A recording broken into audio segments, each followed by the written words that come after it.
उत्तराखंड में आजकल चल रही फोटो पॉलिटिक्स में एक और नई फोटो सामने आई है। पूर्व सीएम और पूर्व सांसद तीरथ सिंह रावत प्रधानमंत्री नरेंद्र मोदी से आखिर क्यों मिले? क्या तीरथ सिंह रावत को कुछ मिलने वाला है? लेकिन क्या मिलने वाला है? उधर मंत्री सुबोध उनियाल भी अमित शाह से मिले, वो फोटो भी फोटो पॉलिटिक्स में सामने आई। तो वहीं शाम होते होते सीएम धामी से हरीश रावत मिलने चले गए, वो फोटो भी सामने आई। कुल मिलाकर के इन दिनों मिलने और मिलाने का दौर चल रहा है। जानकार कहते हैं कि कुछ तो खिचड़ी उत्तराखंड में पक रही है, लेकिन किसकी खिचड़ी पक रही है और किसकी खिचड़ी जल रही है, ये बड़ा दिलचस्प होने वाला है। तीरथ सिंह रावत की संभावनाओं पर बात करेंगे इस वीडियो में, लेकिन आगे बढ़ने से पहले चैनल को कीजिए सब्सक्राइब, वीडियो को कीजिए लाइक और हमेशा की तरह कमेंट सेक्शन आपके लिए खुला ही है। पिछले कुछ दिनों में उत्तराखंड के कई बड़े बड़े नेता दिल्ली गए, वहां पर जाकर के उन्होंने अपने से भी बड़े पार्टी के बड़े नेताओं से मुलाकातें की, फोटो सोशल मीडिया पर डाले और उससे कयास लगने शुरू हो गए। जैसा कि मैंने पहले भी कहा था कि राजनीति में संभावना और समय का खेल बड़ा इंपॉर्टेंट होता है। उन्हीं संभावनाओं पर मैं एक वीडियो पहले भी बना चुका हूं कि बीजेपी और सरकार के अंदर प्रदेश में क्या क्या संभावनाएं हैं जो कि आने वाले समय में बन सकती हैं। अगर आपने वो वीडियो नहीं देखा तो डिस्क्रिप्शन या फिर आई बटन पर ऊपर उसका लिंक आपको मिल जाएगा। ये वीडियो पूरा देखने के बाद आप उस पर भी जरूर नजर मारिएगा। कल सोशल मीडिया पर एक और फोटो सामने आती है। वैसे तो 3 फोटोज हैं मुलाकातों के, लेकिन सबसे पहले हम सबसे बड़ी मुलाकात और सबसे बड़ी फोटो पर बात करेंगे। साल 2021 में मात्र 3 महीने के लिए मुख्यमंत्री रहे पूर्व गढ़वाल के सांसद तीरथ सिंह रावत ने भी दिल्ली की दौड़ लगा ली है। तीरथ सिंह रावत दिल्ली में गए, वहां पर प्रधानमंत्री नरेंद्र मोदी से मिले, मुलाकात की और फोटो सोशल मीडिया पर डाला। उस फोटो ने सोशल मीडिया को एक बार फिर से गर्म कर दिया। इससे पहले धन सिंह रावत, गणेश जोशी, खुद सीएम धामी दिल्ली जा चुके हैं। धन सिंह रावत तो यूपी के सीएम योगी आदित्यनाथ से भी मुलाकात करके आ चुके हैं। वो फोटो भी सोशल मीडिया पर पड़ा हुआ, उस पर भी तरह तरह की चर्चाएं चली। उसके बाद सीएम धामी दिल्ली की बैठक में गए, वहां से वापस आए तो कई विधायक उनसे मिलने देहरादून पहुंच रहे हैं। ऐसे विधायक भी सीएम धामी से मिलने देहरादून में पहुंच रहे हैं जिनको कहा जाता था कि उनकी धामी जी से शायद बनती नहीं है। जैसे कि उनमें मदन कौशिक आप ले लें या फिर बिशन सिंह चुफाल ले लें, ये लोग मिले। ये मिलने मिलाने का दौर चल ही रहा है। वो मैं पहले भी कई सारी वीडियोस में वक्त वक्त पर आपको बता चुका हूं कि कौन कब आया, कहां किससे मिला। इसीलिए जानकार इस पर चर्चा कर रहे हैं कि भाई अचानक से इतना मेल मिलाप उत्तराखंड में बीजेपी के नेताओं में आखिर क्यों हो रहा है, क्या कुछ होने वाला है? अब तीरथ सिंह रावत की मुलाकात के बाद ये मामला और ये चर्चाएं और भी ज्यादा गर्म हो गई। कुछ दिन पहले आपको याद ही होगा कि तीरथ सिंह रावत ने बीजेपी की कार्य समिति की बैठक में खुले मंच से खुलेआम कई सारी बातें बोली थी, जो कि हो सकता है कि बीजेपी संगठन के लिए कड़वी रही होंगी, लेकिन कई कार्यकर्ताओं और नेताओं ने इसकी जमकर तारीफ की थी। कहा था कि भाई तीरथ सिंह रावत बड़े सज्जन किस्म के नेता हैं, उनकी छवि बहुत साफ है, जो बोलते हैं पते की बात बोलते हैं और यहां भी जो बोला सही बोला। वो वीडियो भी आप देख सकते हैं, उसका भी लिंक आपको मिल जाएगा।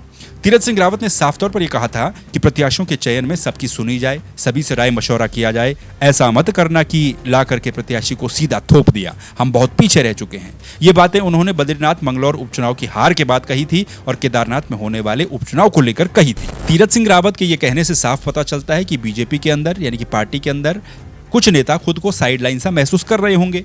उनसे किसी भी मामले पर किसी तरह की राय मशवरा चर्चा नहीं की जा रही होगी।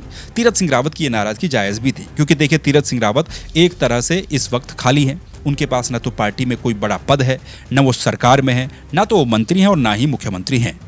और हाल ही में जारी राज्यपालों की लिस्ट में भी उनका नाम कहीं नहीं था। उनका पौड़ी गढ़वाल से सांसद का टिकट भी काट करके अनिल बलूनी को दे दिया गया था इस लोकसभा चुनाव में, और उन्हें 3 महीने में ही मुख्यमंत्री पद से हाथ धोना पड़ा था 2021 में। ये सब बातें हैं जो कि तीरथ सिंह रावत से जुड़ी हुई हैं। अब तीरथ सिंह रावत बीजेपी में कुछ छोटे मोटे नेता तो है नहीं। एबीवीपी की छात्र राजनीति से अपने करियर की शुरुआत करने वाले तीरथ सिंह रावत को संगठन के प्रति समर्पित नेता के रूप में बीजेपी के अंदर देखा जाता है। वो गढ़वाल विश्वविद्यालय में छात्र संघ के अध्यक्ष रहे, आरएसएस में रहे, युवा मोर्चा के उत्तर प्रदेश के जमाने में वाइस प्रेसिडेंट रहे, उत्तर प्रदेश के ही जमाने में एमएलसी रहे, जो कि उन्होंने धामी को लेकर के पिछले बयान में कहा था। नए बने उत्तराखंड में शिक्षा मंत्री रहे, प्रदेश अध्यक्ष रहे, विधायक रहे, सांसद रहे, क्या क्या नहीं रहे। और फिर 10 मार्च 2021 का दिन आता है जब विधानसभा चुनाव से पहले त्रिवेंद्र सिंह रावत तत्कालीन मुख्यमंत्री को मुख्यमंत्री पद से हटा करके तीरथ सिंह रावत को उत्तराखंड का मुख्यमंत्री बना दिया जाता है। उस वक्त कोरोना का भी समय चल रहा था, हरिद्वार में कुंभ का भी समय चल रहा था। मुख्यमंत्री रहने के दौरान ही उनके कई तरह के बयान थे जिन्होंने उन्हें विवाद में डाला, जैसे कि फटी जींस वाला बयान सबसे ज्यादा चर्चा में रहा। उस वक्त तीरथ सिंह रावत क्योंकि सांसद थे, विधायक नहीं थे, उन्हें सांसद की सीट छोड़ करके 6 महीने के अंदर विधायकी का चुनाव लड़ना था और जीतना था। संभावनाएं ऐसी बनी कि तीरथ सिंह रावत को 3 महीने से थोड़ा ज्यादा समय में ही इस्तीफा देना पड़ा। अपने इस्तीफे में उन्होंने ये कहा जरूर था कि संवैधानिक बाध्यता के चलते वो इस्तीफा दे रहे हैं, क्योंकि अब अगले 6 महीने के अंदर विधानसभा का सदस्य वो नहीं बन सकते हैं और वो नहीं चाहते कि पार्टी के सामने इससे कोई बड़ा संकट पैदा हो, इसलिए मैं अपने पद से यानी कि मुख्यमंत्री पद से इस्तीफा दे रहा हूं। ये बातें तीरथ सिंह रावत ने अपने इस्तीफे में कही थी। लेकिन मीडिया में ये बातें भी काफी जगहों पर चर्चाओं में चली कि तीरथ सिंह रावत दरअसल किसी भी सीट पर उपचुनाव लड़ने के लिए सहज ही नहीं हो, यानी कंफर्टेबल ही नहीं महसूस कर रहे थे। चाहे वो गंगोत्री की सीट रही हो, सल्ट की रही हो, डोईवाला की रही हो या फिर कोई और सीट रही हो। ये भी बातें सामने आई कि पार्टी के इंटरनल सर्वे में ये कहा गया कि अगर उनके चेहरे पर बीजेपी विधानसभा का चुनाव उत्तराखंड में लड़ती है तो नुकसान हो सकता है। और क्या होगा जब तीरथ सिंह रावत उपचुनाव लड़ें और हार जाएं, यानी कि जीत ना पाएं। विधायकी भी जाएगी और पार्टी के पास जो एक सांसद की सीट है वो भी जा सकती है। ये बातें भी कही गई, मीडिया में उनके हटने को लेकर कही गई। और जाते जाते उन्होंने कोविड पैकेज और 22,000 सरकारी नौकरी देने की घोषणा भी कर दी थी। उसके बाद पुष्कर सिंह धामी सामने आते हैं, वो सीएम बन गए। उसके बाद चुनाव हुए, बीजेपी फिर से प्रदेश की सत्ता में वापसी करती है और तीरथ सिंह रावत का इस लोकसभा चुनाव में सांसद का टिकट काट दिया जाता है।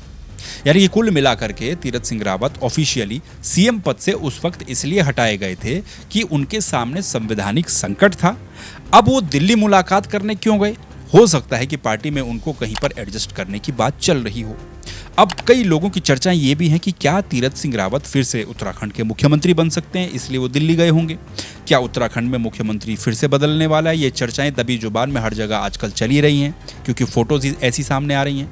लेकिन ऐसा लगता नहीं है, क्योंकि आखिर क्या कहकर के बीजेपी सीएम उत्तराखंड में बदलेगी? क्या वो ये कहेगी कि काम ठीक से नहीं हो रहा था? इससे तो बीजेपी की और भी ज्यादा किरकिरी होने की प्रबल संभावना है। कुछ विशेषज्ञों का ये मानना भी है कि तीरथ सिंह रावत को बीजेपी का प्रदेश अध्यक्ष भी बनाया जा सकता है।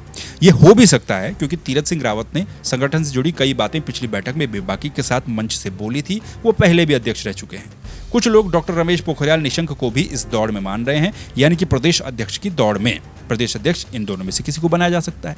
यानी कि तीरथ सिंह रावत के लिए संभावनाएं संगठन में जिम्मेदारी की ही फिलहाल ज्यादा लगती हैं। लेकिन ये भी नहीं भूलना कि ये उत्तराखंड है, यहाँ पर कुछ भी हो सकता है, कोई कभी भी कुछ भी बन सकता है। वहीं कल ही सरकार के एक और मंत्री दिल्ली गए। वन मंत्री सुबोध उनियाल अमित शाह से मिले। इसको भी एक शिष्टाचार भेंट कहा गया। फोटोज सामने आई, चर्चाएं चली। फिर हरीश रावत सीएम धामी से मिलने पहुंचे। अब हरीश रावत तो अक्सर ऐसे काम करते रहते हैं। ऐसे काम से मतलब यह है कि विपक्षी नेताओं की तारीफ करना या फिर उनसे मुलाकात करना, कुल मिलाकर के पॉजिटिव राजनीति करना। कहते हैं कि ये सब कुछ भी राजनीति में जरूर होना चाहिए, विपक्षियों को मिलना जुलना भी चाहिए। लेकिन फिर हरक सिंह रावत की बात भी सामने आ जाती है कि इससे पार्टी कार्यकर्ताओं का मनोबल टूट जाता है।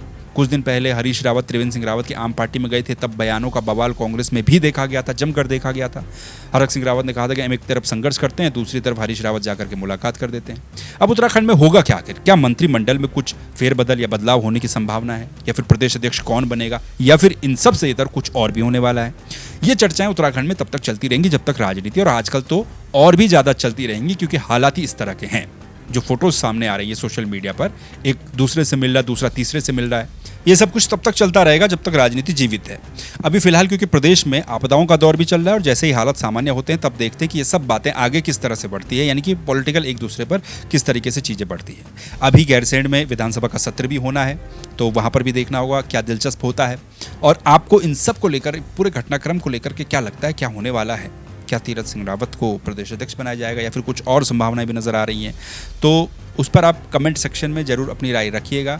और मिलने मिलाने के दौर में जो नई नई तस्वीरें सामने आती जाएंगी उनको लेकर के आपके सामने मैं भी आता रहूँगा और बताता रहूँगा कि कौन किससे मिला है, उसकी क्या संभावनाएं बन सकती हैं, या फिर जो सियासी हलके जिनको कहा जाता है उनमें क्या क्या बातचीत चल रही है इन सब घटनाक्रम को लेकर के।